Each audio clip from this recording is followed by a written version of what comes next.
On Acoustic Tuesday, episode number 53, the most gruesome trivia question in Acoustic Tuesday history, a way to make your guitar work when you're not even playing it, and some crucial advice that just may save your guitar's life. All that and more right after this.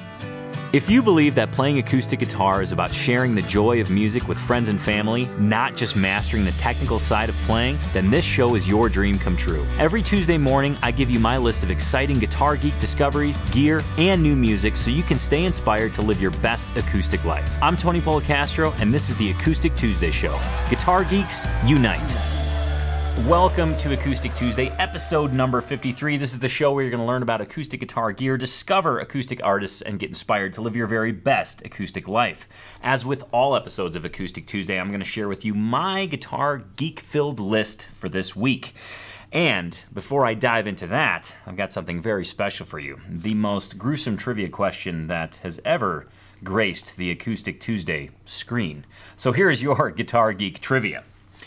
Which blues musician used the name Walter Boyd after escaping from the Harrison County chain gang, which he was sentenced to after being convicted of carrying a pistol? Was it A, Blind Boy Fuller, B, Leadbelly, C, Blind Willie McTell, or D, Skip James? Go ahead and ponder that, and at the end of the show, I'll be sure to give you the answer. Welcome to Acoustic Tuesday, episode number 53. I am so pumped you are here. We are so pumped you are here. And of course, when I say we, I'm referring to none other than Sir Noah Jacob Heckman Jr. the first. Noah, good morning, sir. Good morning, Tony. How are you? I am absolutely fantastic today. I've got my Hodag mug. I've got my tribute to The Shining. I'm feeling great today. How about yourself? Glad to hear it. I am feeling great as well. Awesome. I feel accomplished. I feel like I'm focused, and I'm ready to just absorb all the guitar geekiness that you have for us today. Well, let me tell you, this list is, I've got quite a substantial amount of notes on this list. So I think we should dive in. I'm going to try and sift through this, and I'm going to try and read some of my writing, which is a task in and of itself. I know, I've tried. First up on today's list, you know, when you get a new guitar, they use terms like, oh, it's stiff, or it needs to open up, right? And I think this is a real thing, because I've noticed, I just purchased a Thompson Dreadnought guitar with cube mahogany back and sides. I think I showed it off on episode 50 of Acoustic Tuesday. But that's a new guitar, and it felt a little stiff when I first got it, in that it wanted to be resonant, but it just wasn't quite giving its all. It still sounded good, don't get me wrong, but it's just a new guitar. And this led me down a road, because I was talking to Matt over at Eddie's Guitars, and he said, man, have you ever tried the ToneRight device? And I said, no, I haven't. In fact, I've been to be quite honest, I've been a little bit of a skeptic of it. I'll tell you more about the ToneRight here in a second. And Matt replied, he said, you know, I've got a couple customers that have used it to great success. And then it totally piqued my interest, because Matt is a trusted source, and I thought, well, gosh, his customers are using it. Maybe I should give it a shot. So I reached out to the folks at ToneRight, specifically G, and I want to thank G because he sent a ToneRight for me to try. He actually sent a couple. So I used the ToneRight. Really cool. It comes in this kind of really classy box. It is a small... it's just a small plastic square that sits on the strings of your guitar right above the bridge, and there's a little turning wheel that adjusts the frequency of the vibration. And I'll tell you what, my results were pretty awesome. I gotta be honest, I am pretty blown away. So here's what I did. I got these ToneRights, and I set up my Maple OM Martin guitar. It's a custom guitar, bird's eye maple back and sides, Swiss spruce top. And then I set up my Thompson Dreadnought with the ToneRight device, and I let them run for, gosh, no, I'd let them run for probably about a week and a half, right? Yeah, that's true. You were coming. About drove me crazy, but yeah, about a week. But I just let them run here at the studio. They were hanging on the wall and literally uninterrupted, except for, say, maybe 2 or 3 filming sessions that lasted for maybe a half an hour, So I just let them run.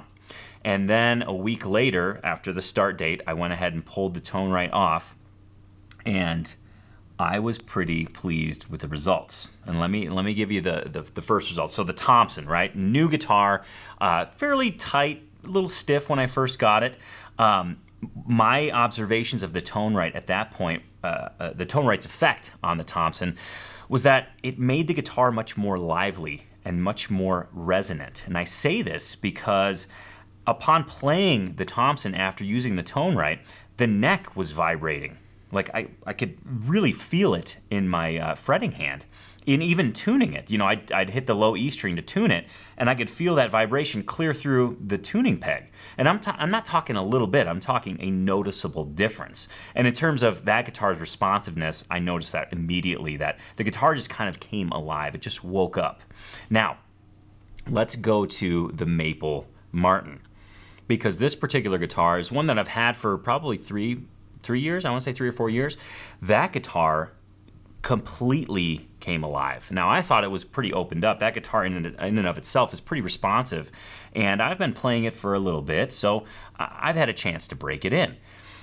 The ToneRight made this guitar become a total beast. When I thought it couldn't get more responsive, it did. And I just was totally floored. So between those two guitars, I'm a huge supporter of the ToneRight device. Now, yes, the company sent these to me, but I told G when I was on the phone with him, I said, my whole goal with this show is to give accurate reviews. And I'm not going to give a bad review to something. I just simply won't review it if I don't like it. So he sent these ToneRights here on that agreement, and that if I didn't like it, no big deal, I just wouldn't review them. Well, here I am giving him the review, and I am so pleased. I really am blown away by the effect that little contraption had on both of my guitars. So if you have a guitar that you haven't played in a bit, if you have a new guitar, I would strongly at least consider the ToneRight. Do your research. You can go to acousticlife.tv/AT53. Click on the ToneRight link, and you'll be able to find all the information about the ToneRight. And if it sounds like it's something that could help you, please, by all means, give it a try. But I would say that don't be a skeptic unless you've tried it, because it really, trying it out certainly changed my tune on the ToneRight. So make sure to check that out. Now, this is the time of the show, Noah, where we go to the mailbag, but unfortunately, the mailbag is empty, and I'm a little bit bummed about that. Mm-hmm. Is it empty, Tony? It's an empty mailbag today, buddy. For who? Well, I know what you're up to over there. Do you? Yes. It's, I don't have a mailbag. Nothing came addressed to me this week. That's correct. But guess what? What, Noah? A box came addressed to me. Well, congratulations. Yeah. So I get to share what I got in the mailbag this week. Can we call it a pity parcel? Sorry. I give you such a hard time. I'm sorry. So, Guy B sent in a little box, which I checked the mail that day and saw the little box with my name on it, and just wanted to make sure, because sometimes, you know, I order personal stuff and it'll come here, and that makes sense. But this one said, you know, TAC headquarters, care of Noah Heckman. So I'm like, what is this? So I open it up, and lo and behold, here's a letter from Guy B who says, "This is Guy in Florida. I'm in episode 36 with the Poor Man's Guitar Arsenal." Cool. He says, anyway, he says, "I sent you," he says, "a cheap bottle of scotch." So I got some Dewars here. He says, you can always wash out paintbrushes with it if you want. He says, "I was just getting tired of Tony in the mailbag and nothing for you. So cheers to you." So in honor of Guy thinking of me, I'm drinking some Dewars today. So cheers to you, Guy. And he also sent with that this, it's like a fisherman's deal. He's a fisherman, and he does this thing where he gets catfish skulls and bleaches them white, and they're kind of like a treasure. I think that is cool. And he sent me one. So I got that. So I got some scotch, Tony, and I got a cool sun-bleached catfish skull. Well, you know, this just goes to prove every dog has its day. Just kidding. I'll take that as a compliment.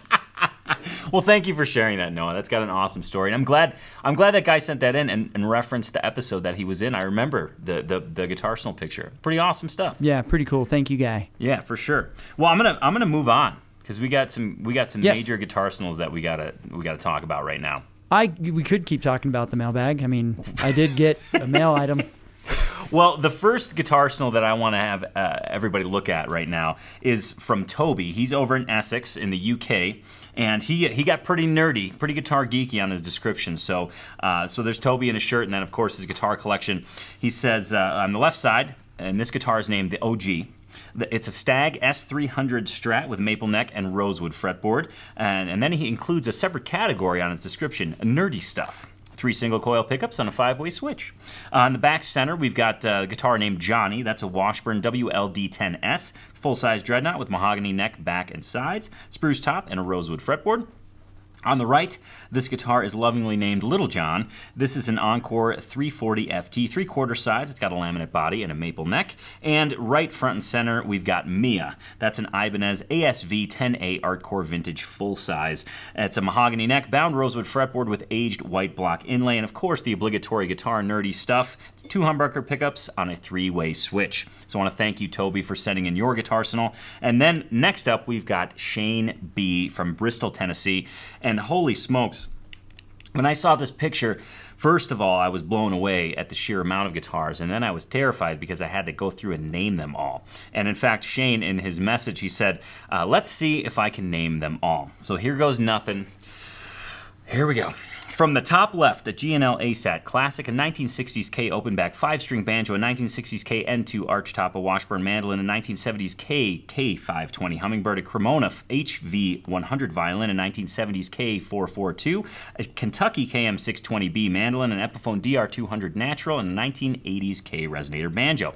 The center row from left, a 1986 Cort AJ982. He says, I got this for Christmas in 1986 when I was 13. It is the one that started it all. Next up, a Blue Ridge BR343 Triple O Gospel model and a Cort Gold D6 Natural.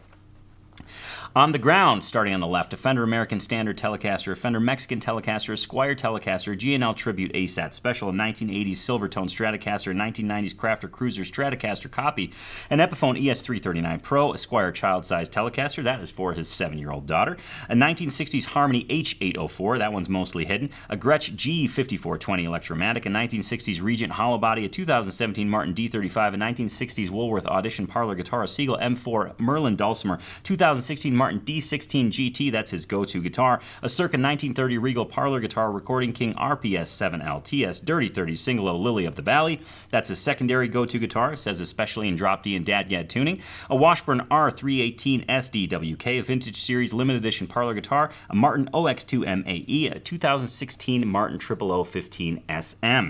He goes on to say, I have several other vintage department store guitars that aren't in the picture. I seem to be drawn to them. He says, luckily, however, my guitar arsenal is almost complete. I only need one more guitar. In true guitar geek fashion. I want to thank both Toby and Shane for sharing your guitar arsenals with us. And if you're sitting there thinking, well, gosh, I'd love to share my guitar arsenal, please do. It's super easy. 3 simple steps. First, get yourself a guitar arsenal shirt. There's a link right beneath this show. Go ahead and order your color, your size, and have it shipped right to your door. Second, wear that shirt and take a picture with all of your instruments. That could include even pets, family members, whomever is involved in your guitar journey. Please include them. And last but certainly not least, and probably the most important, go to acousticlife.tv, click Submit in the upper menu, and you'll see a spot where you can submit your picture and description of your guitar arsenal. And then you'll be included on a future episode of Acoustic Tuesday. All right. And speaking of guitar geeks and being included, this next item comes from an Acoustic Tuesday viewer. Ray Rodriguez recommended that we listen to this next artist. Now, Ray is from, I'm going to try my best to pronounce this, Noah, Mililani, Hawaii. And he recommended that we listen to John Paul White. Now, if you're not familiar with that name, let me just say the name The Civil Wars. Okay, so John Paul White was the male counterpart of the Civil Wars. Acoustic duo, male and female, was Joy Williams and John Paul White. They've obviously since stopped performing and recording together, but John Paul White is a singer-songwriter in his own right, and wow, his stuff is truly amazing. In fact, that's exactly what Ray said about John Paul White. He said, amazing singer and amazing songwriter. What I love about John Paul White is his voice is, you look at him, he's a very dapper looking gentleman. He almost has a Johnny Depp feel to him. And he kind of, you don't imagine the voice that comes out of his mouth to be his voice, but it's absolutely glorious. And he plays a mean guitar. In fact, the guitar he plays is one that I really like. More on that in a second, but first let's listen to the song Once and Future Queen by John Paul White. You in a fairy tale where you were meant to be someone won't be me. And of course, you can learn more about John Paul White at acousticlife.tv/AT53. Just click on the John Paul White link and you'll be able to check out more songs, more samples. There's some really great stuff on there. And you'll have access to the Acoustic Tuesday Spotify playlist, which of course John Paul White will be involved in as well. That's a great playlist. You have to check it out. Make sure to follow it. It's really full of amazing stuff. Well, it contains all of the Acoustic Tuesday artists on it. It's a Spotify playlist of all Acoustic Tuesday artists. Plenty of listening to be had there. Now, again, about John Paul White, he has this knack for playing subtle guitar parts, and his voice just kind of weaves in there. It's truly lovely. And so far, he's got 2 solo albums out. The first is called The Long Goodbye. That one's really cool because it's printed on cardstock, and it looks like it's printed, like hand printed almost, like almost stamped. So I really like the artsy vibe of that album, and of course the songs on it are awesome as well. The second album, his newest album, is called Beulah, and that one is delightful. Really, truly, it's a treat to listen to front to back. And I was on his website doing a little research, and it turns out that Beulah has a bunch of different definitions, and in fact on his site it shares with everybody what it means to him and why he named his album Beulah. So a lot of cool family stories in there. But speaking of stories, well, one more second on that. I got some cool info on his guitar that I want to share with you. I also found another album that John Paul White was featured on, and that is an album by Lara Lynn. And the album is entitled Plays Well with Others, and John Paul White makes an appearance on the song Lose Myself. And that one you can listen to at acousticlife.tv/AT53 as well. It's a treat to hear John Paul White play with a female voice. It's pretty awesome. Now, on to his guitar, because we are guitar geeks. Now, John Paul White plays what I think is an amazing sounding Martin 00018, and he got asked that very specific question when he was interviewed by Elixir Strings at a sound check. So let's actually take a look at that right now. This guitar is a 00018, 1957, 56, 57, and just kind of crests, and was given to me when I was a kid. Given to my dad, to be more specific. A friend of my dad was in bad health, had no heirs, and there was 4 kids in our family. He said, surely one of them will play. So gave us the guitar, sat in my closet till I was 16, and I tried to sell it because I wanted an Ibanez, so I could shred. Even though I didn't know how to play guitar at all, I knew what look I wanted. And luckily the guy that owned the shop was a friend, and he said, "You don't even know what that is, do you?"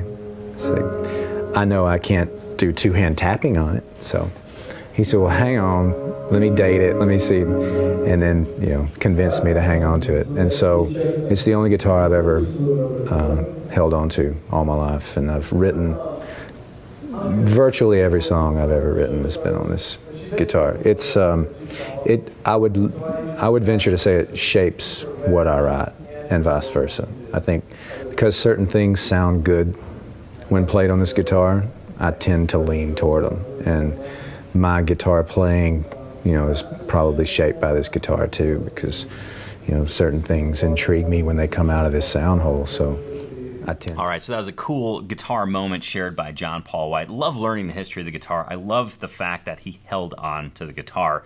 I mean, that's important. That shop owner deserves a gold medal, a star, a trophy, whatever they give kids these days. That's what that shop owner needs for convincing John that he needed to keep that guitar. Now, of course, you can catch that whole interview. Just go to acousticlife.tv/AT53.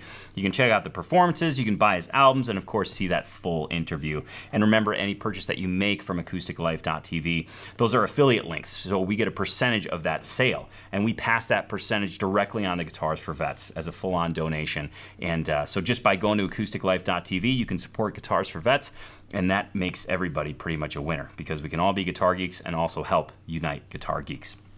Now, so far, I want to know what you think about the show today, so please in the comments below, let us know what you think. Say hi and make sure to include where you're tuning in from. And of course, while you're doing that, don't forget to subscribe to this YouTube channel. Just click that red subscribe button, and don't forget to hit that little gray bell. That'll give you a video or a notification of each new video that comes out. And of course, you can get Acoustic Tuesday delivered directly to your email, which is what most folks do. There's a link right in the description. Just click on that, and you'll be sure to never miss an episode of Acoustic Tuesday. Now, speaking of comments and shout-outs and such, Noah, I know you want to spread the Guitar Geek love. That's what I'm here for. All right, well, by all means, spread it like peanut butter. All right. Or butter, regular butter. All right, so this week's shout-outs. First one goes to Ron from Las Cruces, New Mexico. Then we got Mickey Yu from Cartersville, Georgia. Cool. Next goes to Robert C. from our nation's capital, as he says, home of the Cray Cray Faux Show. Next goes to Trollst Jerne, regular AT viewer from Norway. Oh, yeah, cool. JC says, greetings, fellow guitar geeks from Gilbert, Arizona. We got JG, hello from Atlanta. James M, hi again from Dover, Pennsylvania. Awesome. Cheers. We have on, I'm gonna try this. It's Onesmo Kasongo, tuning in from Warangal, India. Cool. Yeah. Man, wow. Then we had Russ L. He says, late but made it. Shout from Newark, California. Awesome. And then we have David B., who says, digging Acoustic Tuesday indeed, so genuine, no hidden motives, just guitar geekiness and good people. Oh, cool. Keep it up, and congrats on your baby's 1-year anniversary. Oh, yeah. Are you still recovering from last week's party? I'm definitely still recovering from last week. In case you missed it, you may want to go back and check out last week's Acoustic Tuesday. Yeah, it's an important milestone in Acoustic Tuesday history. It's our 52nd episode and our birth anniversary, as we're referring to it. And well, let's just say that there was bourbon involved, scotch was involved, and cake was involved. Yes. Which I later, this is a side note for the viewers at home, I had a gig that evening, so I had to leave almost right after we filmed Acoustic Tuesday last week. And I keep a lot of my gear here. You know, it splits time between my house and here. Anyways, I was dropping it off because we were filming again in the morning, and I saw that Noah had left the cake after I specifically instructed him to take it home because I lack self-control around cake-like items. And I just proceeded to, I didn't even cut myself a piece. I just started eating out of it, out of the cake box. It was delicious. So thanks for that moment, Noah. I'm glad you enjoyed it. I enjoyed it. And I don't know why I kept forgetting it. You know, I mean, I definitely could have gotten rid of all of it at home. Yeah, 6 kids, you'd have been the hero. Yeah. They would have been like, whose birthday is it? Like, we don't care. Yeah, well, it's just my daughter's birthday. Oh, and yeah. we already had cake, and, you know. That's fair. We're already crazy, and so Yeah. last thing I need is more sugar in my house. Sugar blast, yeah. So, Tony, yes, those are shout-outs for this week. Awesome. Well, thank you very much, Noah. I certainly appreciate that. And, of course, please leave your comment below. And, again, please include where you're tuning in from. It is so cool to see that we're uniting guitar geeks, not just in the U.S., but all over the place. I mean, we had Norway, we had India, we've had South America. I want to say we've had Australia. We've probably hit every continent. And if there's people watching, is it Antarctica? Am I wrong? Antarctica, is that the one on the bottom? The ice-covered one? Yes, that's correct. If you're watching from there, then that we need to know. So anyways, please leave a comment and please include where you're tuning in from. I had a geography blank there for a second. But don't fret. I'm diving back into the guitar geekiness, okay? This next item is, well, there's a luthier up in Madison, Wisconsin that you probably don't know about. His name is Todd Cambio. I had to make sure that I said that correctly. Todd Cambio of Madison, Wisconsin. Now, you might be thinking, no, that name doesn't ring a bell. But let me ask you this. Does the name Fraulini Guitars ring a bell? Because Todd Cambio is behind Fraulini Guitars. Now, here's the cool thing about Todd. Todd, according to his website, I was reading the biography in the About section, and he's essentially been a musician for a large portion of his life. He's busked on the streets of Chicago, played with some of the old-time blues players, and he has this love for those kind of department store style guitars. I mean, think of any old blues musician that you see pictured with kind of a funky guitar. That's what Todd loves, and lucky for us guitar geeks, that's exactly what Todd makes. Todd specializes in these vintage-inspired ladder-braced guitars. So think bluesy, think thumpy, think barky guitars that really excel in kind of that ragtime finger-picking style. Now, Todd has a whole slew of models available, and they're gorgeous. I mean, everything from plain parlor guitar type looking things all the way to, you know, we've got fancy kind of inlaid pick guards with funky shapes. Just overall beautiful, beautiful guitars. I mean, even the label on the guitars is gorgeous. He even has some with the decal, that kind of old vintage style decal on them. I mean, they're stunning. You'd swear that they are directly from the 20s, the 30s. But these guitars are gorgeous, and I heard Charlie Parr play one, and that's what kind of perked my ears up to Fraulini Guitars. Then I did some research, and I found some friends, to be quite honest. In fact, I've talked a lot about these Fraulini guitars, but I want you to hear them. So first up, we've got Joel Patterson. Now, Joel Patterson, I believe, at least to the best of my knowledge, is from Chicago, Illinois. I used to run into him at the Old Town School often, and he was here demoing a Fraulini guitar. So let's have a listen to Joel play a Fraulini guitar.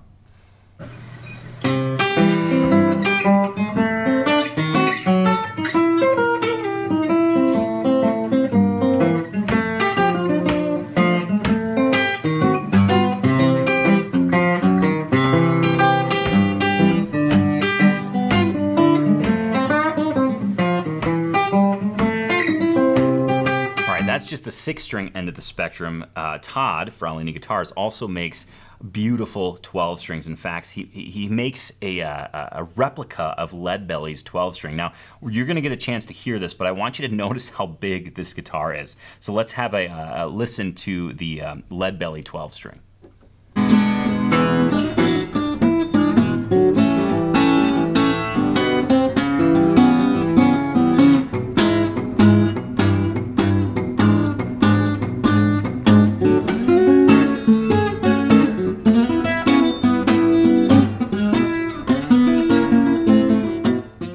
And then next up, another 12-string. I believe this is a remake or an inspired by a 12-string. Let me reverse that. This is a 12-string inspired by who I believe Lonnie Johnson's 12-string, played by Charlie Parr, next to some chickens, and you can't beat that. So let's have a listen.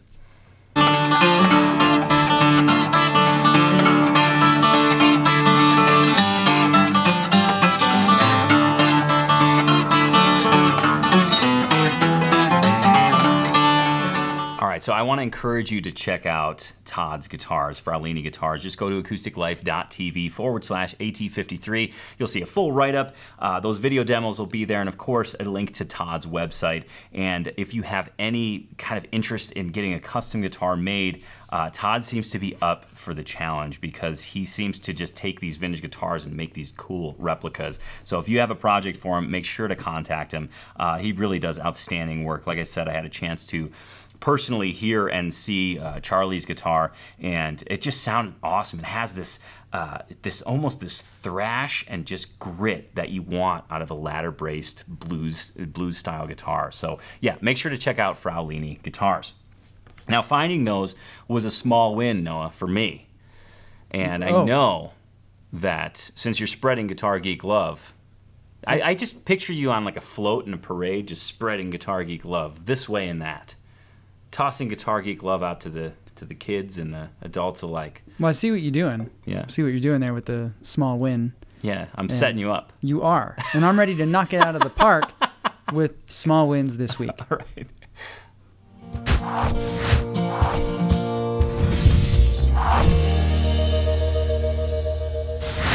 All right, and here we are. This week's small wins. First up, we have Reese M. Last Saturday, I changed the strings on my guitar. While I have done this before, this was the first time I managed to clean my guitar. I followed Tony's advice on cleaning the guitar and used steel, wool, and razors to get the gunk off the neck and give it a good buff. Then I used fretboard oil and guitar polish to give the instrument a nice sheen. I've owned my guitar for about 2 years, but I've never seen it looking so nice. Awesome. That's great to hear. A quick disclaimer. Yes. He used steel wool and razors the way that I prescribed them. I have another video out there. Correct. You didn't just Yes, you clean the guitar with steel wool and razors. Right. That's awesome. I love the fact that you use that video and your guitar looks awesome. Thanks for sharing that. Next small win comes from Turtley. I got to see Wayne Henderson play in Geneva, New York at the Smith Opera House. Small That's win. awesome. That is so cool. Yeah, Wayne's a great guitar builder and a fine picker for sure. And our next and last small win for today, Tony, comes from Chad M. He says, hello from Archdale, North Carolina. He says, my small win, last weekend I found a new music venue and took my daughter to see an awesome show by the bluegrass band Sideline. Cool. Found out that the Honey Dewdrops are scheduled to appear there in September and hope to go back to see them. Stellar. That's awesome. Very cool. We got a little family concert outing, guitar geekiness. I love it. Yes. You have more guitar geek love for us, Noah? Tony, I do have more guitar geek love. That was small wins for today. Oh, okay. But we did have an onslaught of your guitar geek wins come in. Oh, fantastic. And so I know we've been searching for the last few weeks, and now they have come in on force. There's been a revival. So the first one comes from Mickey Yu. You know you're a guitar geek when you have more guitars hanging on the walls of your home than family pictures. That's good. I like that a lot. That's real good. Robert C. says, you know you're a guitar geek when you sign in to Tony's Acoustic Challenge, navigate to the day's lesson, start noodling around on the guitar while Tony introduces the lesson or tells a story, and find you need to restart the lesson because you've noodled on the guitar all the way through it and missed the lesson. It might have happened more than once. I am so guilty of that.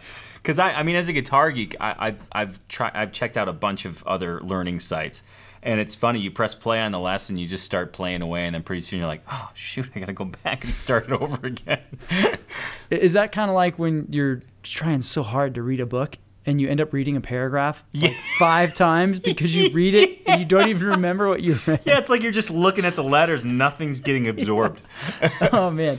Okay, next one comes from Scott H, who says, who's from the San Francisco Bay Area, says, you know you're a guitar geek when you dig into the closet on a cool winter night looking for an extra blanket, but you can't get to the pile of blankets, or anything else for that matter, because of all the guitar cases, stands, and other guitar paraphernalia you got in there.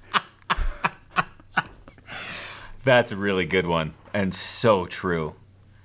All right, a few more, Tony. Next one comes from Ron M. You know you're a guitar geek when you name your kids Eddie, Stevie Ray, or Jimmy. Nice. Some Guitar Hero influence names.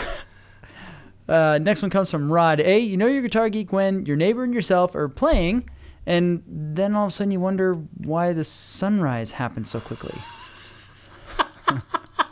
That's a good one. That's both a great and very bad feeling. Yes. You know? Yeah. Because it's just been like, man, we've been playing, this is awesome. And then the realization kicks in, and you're like, oh, I'm going to be so tired. Yeah. Toast. And our last one for today, Tony, comes from JC. You know you're a guitar geek when getting dressed, your choice of guitar t-shirt depends on the venue that you will be attending. Examples. Formal would be the Guitar Signal t-shirt. Business wear may be a Preston Thompson, Wayne Henderson, Collings. Business casual may equal Martin, Gibson. Casual may equal Fender, Takamine. There's a Takamine. I've said both. Yeah. Or etc. Your mileage may vary. Pick on. Thanks, y'all.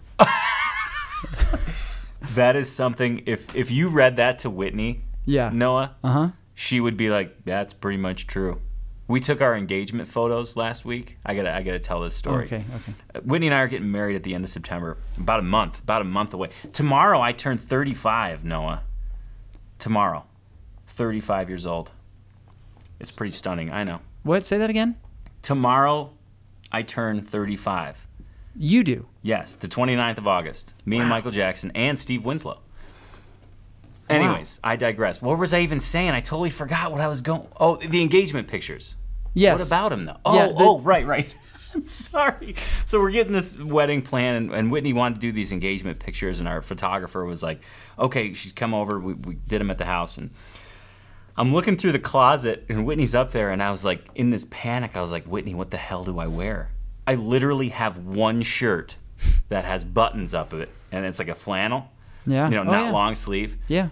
And it was in the dirty clothes. So luckily, you can't smell through pictures because I wore that shirt.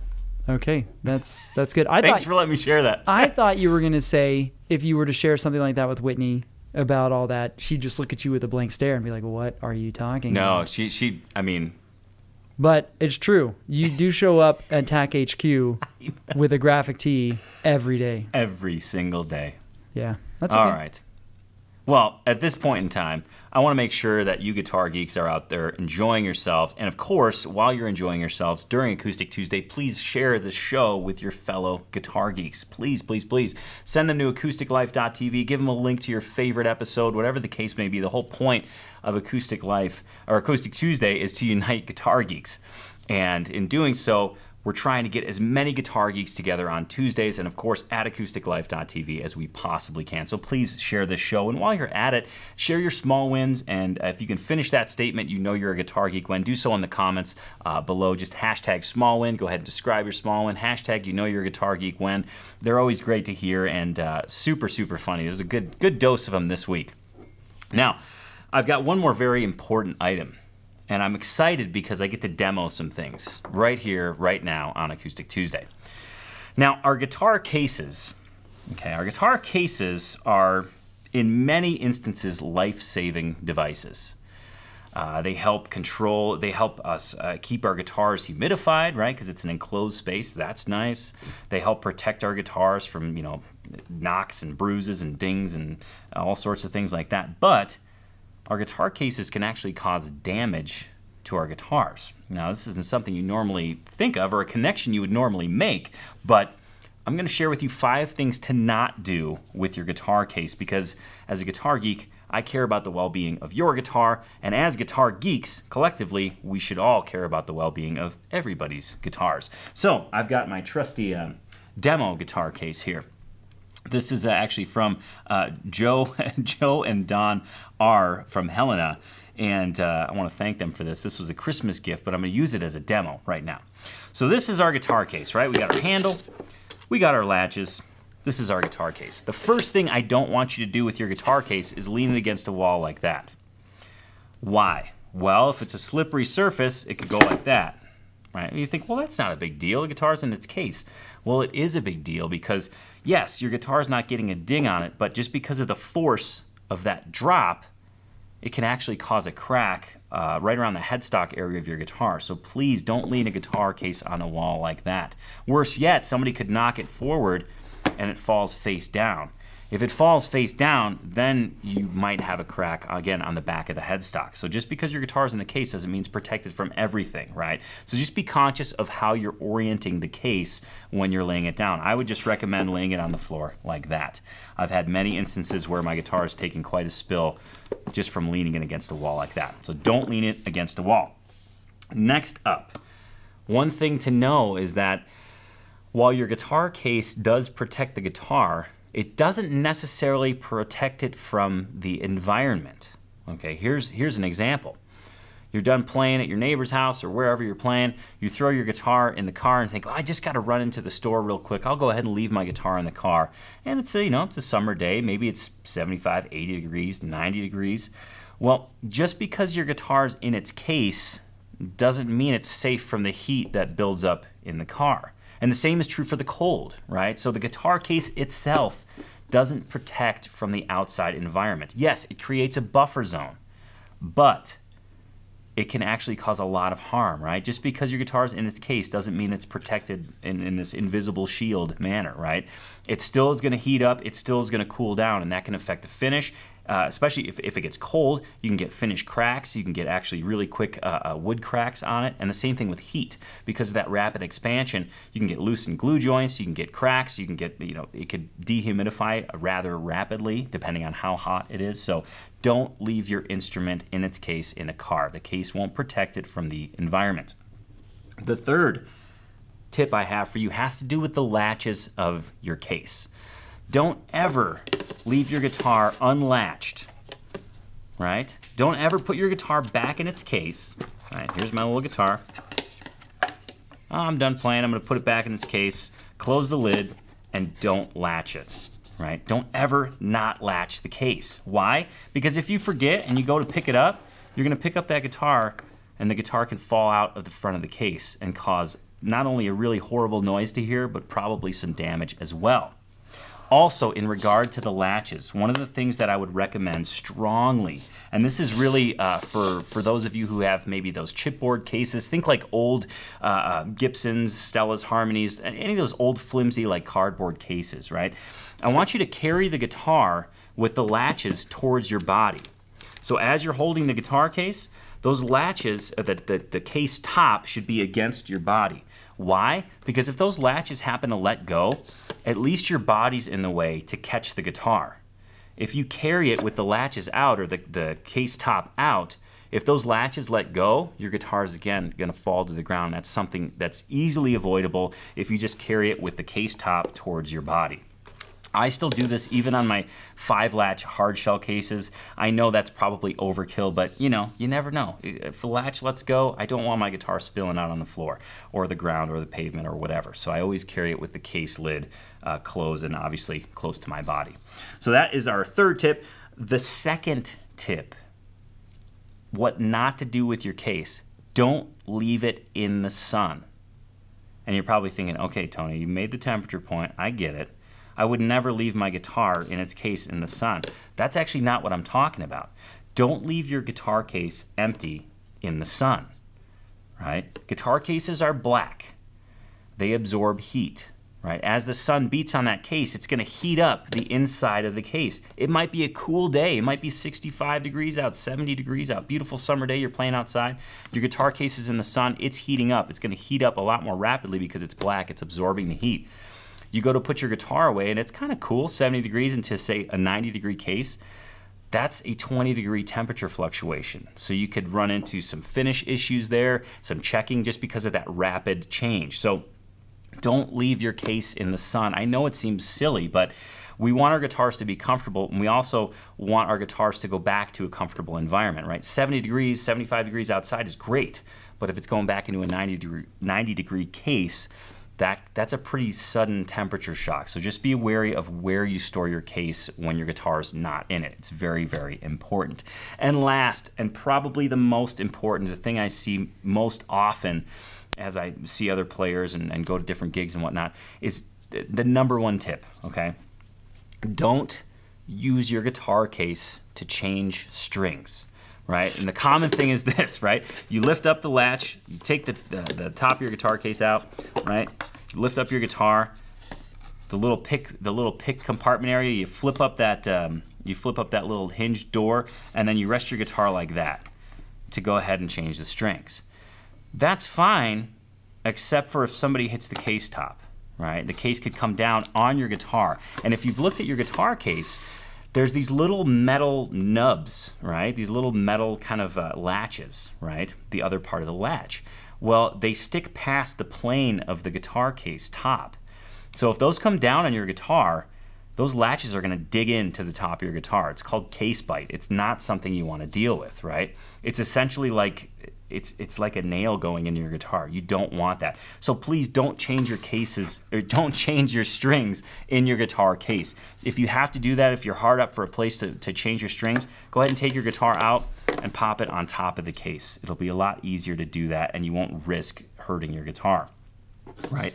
And the same is true when you're just taking your guitar out of the case. Be very careful with the very top of it, right? Put one hand on it and then take your guitar out with the other hand, because you don't want that case lid coming down, because it will cause case bite, and that's something that it hurts. It hurts every guitar geek everywhere. It's like when you hear when you hear a bell ring, an angel gets its wings. Well, when a guitar gets case bite, guitar geeks just hurt a little bit all over the world. So those are 5 things not to do with your case. Let me give you a quick summary of what those are.